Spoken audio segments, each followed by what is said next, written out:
છત્રપતિ શિવાજી મહારાજના જન્મોત્સવ નિમિત્તે શ્રી છત્રપતિ શિવાજી સરકારી મંડળી લિમિટેડ દ્વારા અબોલા પક્ષીઓ માટે માટીના બાઉલ વિતરણ કરવામાં આવ્યા।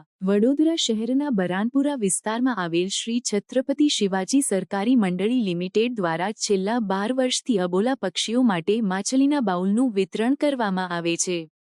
આજરોજ શ્રી છત્રપતિ શિવાજી મહારાજની જન્મજયંતિના નિમિત્તે ખંડેરાવ માર્કેટ 4 રસ્તા પાસે માટીના બાઉલ વિતરણ કરવામાં આવ્યા હતા। આ પ્રસંગે બેંકના અધ્યક્ષે પાલિકાની કડક ટીકાકાર કરી હતી। એમ જણાવાયું કે પાલિકા દ્વારા વૃક્ષો તો રોપવામાં આવ્યા છે, પરંતુ તે ન તો લોકો માટે ઠંડક આપે છે કે ન ઓક્સિજન પૂરું પાડે છે। શ્રી છત્રપતિ શિવાજી સહકારી મંડળી લિમિટેડ દ્વારા આજે માટીના બાઉલ વિતરણની શરૂઆત કરવામાં આવી હતી, જે હવે વડોદરા શહેરના વિવિધ વિસ્તારોમાં આ અભિયાન રૂપે આગળ વધશે।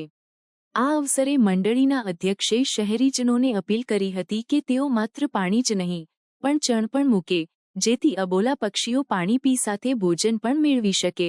આ હેતુ ચાલુ કરીને આજે અંદાજે 11 થી 12 વર્ષ થયા છે। મનુષ્ય અવતારમાં આવ્યા પછી દરેક જીવનું રક્ષણ કરવું આ છત્રપતિ શિવાજી મહારાજે અમને શીખવાડેલું છે। અને આ કાર્યક્રમ કરતા આજે એક નાના કાર્યક્રમથી શરૂઆત કરેલી પહેલા વર્ષે, અને આજે લોકોનો પ્રતિસાદ મળે છે અને લોકો જે આતુરતાથી બાઉલ વિતરણના કાર્યક્રમ માટે પોતે આવીને ઉભા રહે છે, એટલે લોકોનો બી ઉત્સાહ પ્રકૃતિ પ્રત્યે પોતાની નૈતિક જવાબદારી નિભાવવા માટેનો હોય છે। અમે માટીના બાઉલ એના માટે પ્રિફર કરીએ છીએ કે માટીના બાઉલમાં પાણી ગરમ થતું નથી, જે મૂંગા પક્ષીઓને પી શકાય। હવે આપણે પ્લાસ્ટિકના કાં તો સ્ટીલના વાસણમાં મૂકીએ તો ગરમ થયા પછી પી શકતા નથી, એટલે અમે આ જે વાસણ આપીએ છીએ એ છન મૂકવા અને પાણી માટે આપીએ છીએ। અને હું આપના તમામ શ્રોતાઓને વિનંતી કરું છું કે આપણા ઘરના આંગણે ધાબે આજે જે રીતે વડોદરા શહેરમાં વૃક્ષો રોપાયા છે અને જે વૃક્ષોનું છંદન થયું છે, હાલમાં જે વૃક્ષો મહાનગરપાલિકાએ રોપ્યા છે એનામાંથી કોઈ વૃક્ષ ફળ કે છાયા કે કોઈ ઉપયોગનું ઓક્સિજનના ઉપયોગનું નથી। તો આપણે આપણી નૈતિક જવાબદારી સમજીને ઘરના આંગણે કોઈ ફળનું ઝાડ રોપી શકતા હોય તો આપણે આ મૂંગા પક્ષીઓ માટેની આપણી નૈતિક જવાબદારી કરીએ। અને તેની જ જોડે આ જે બાઉલ અમે આપીએ છીએ તો આપણા ઘરના આંગણે ધાબે આ બાઉલમાં પાણી અને ચન મૂકે, જેથી મૂંગા પક્ષીઓ એ કોઈની પાસે માગી શકતા નથી, બોલી શકતા નથી।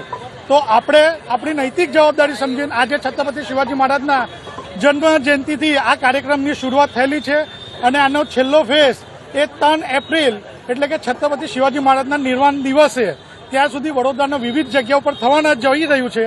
તો આપના શ્રોતાઓને વિનંતી કરું છું કે આપ જરૂર આ બાઉલ લઈ જાઓ અને આપના ઘરના આંગણે અને ધાબે મૂકો। અને હું આપના મીડિયાનો ખૂબ ખૂબ આભાર વ્યક્ત કરું છું કે આ લોકો સુધી પહોંચાડવા અમારા આ પ્રયત્નને બહુ મોટો સાથ સહકાર કરો છો, એટલે આપ તમામ ગૌરવભાઈ, લોકોને શું મેસેજ આપશો? આપના આ બાઉલ વિતરણ કઈ જગ્યાએ થવાના છે, આગામી સમયમાં કેવી રીતે સંપર્ક કરી શકે?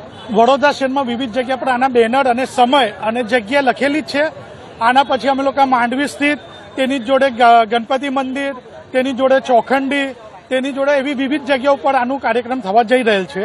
તો હું આપના શ્રોતાઓને વિનંતી કરું છું કે ચોક્કસ બાઉલનો લઈ જઈને પોતાનું ઉત્તરદાયિત્વ સમજીને, સમાજ પ્રત્યે રાષ્ટ્ર પ્રત્યેની ભાવના સમજીને મૂંગા પક્ષીઓની દુઆ આપણાને મળશે, એ ભાવનાથી હું આપને વિનંતી કરું છું।